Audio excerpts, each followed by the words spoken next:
Okay, so today we're going to talk about a problem that if you try to do a focused browsing session with a Google form, the student will lose the submit button if you don't share it the right way. So let me show you what happens to a student when this actually, when you're trying to do the Google form submission. So I've got a student one up here, and I'm going to go to my form.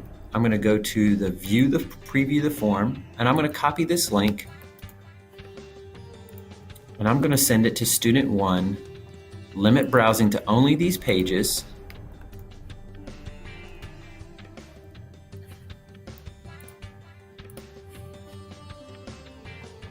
I'm going to send it to student one.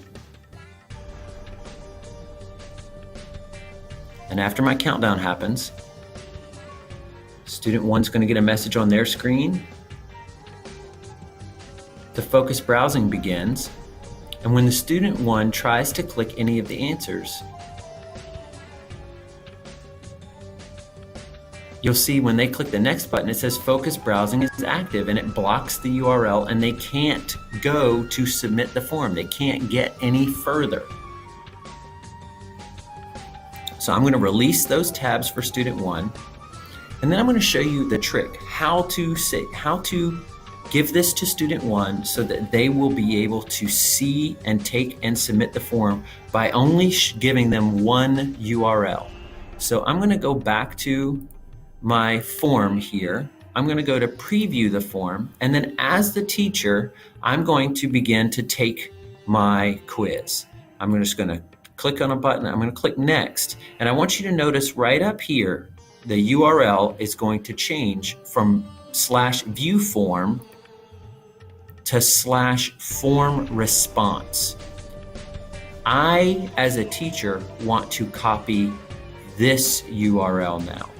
So I'm going to copy that URL. I'm going to go back over to my focused browsing session. I'm going to limit browsing to only these pages. Paste that in. I'm going to send this back to student one, and I'm going to open the tab.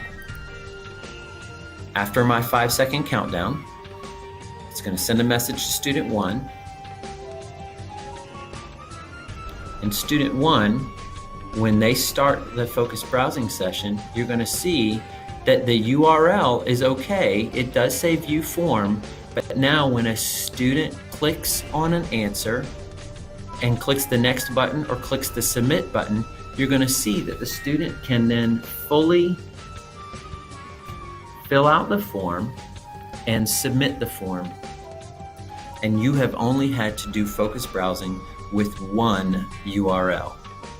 Now if the student has a chance to submit another response, they can, but if they want to go anywhere else,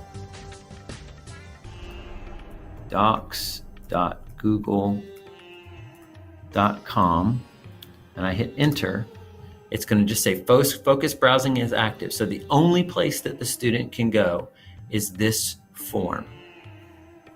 A great way to give an assessment and make sure that your students are the only place that they can go on their Chromebook is that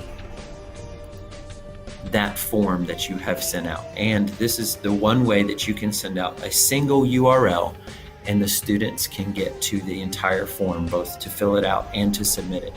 The most awesome thing is this works with old forms and new forms.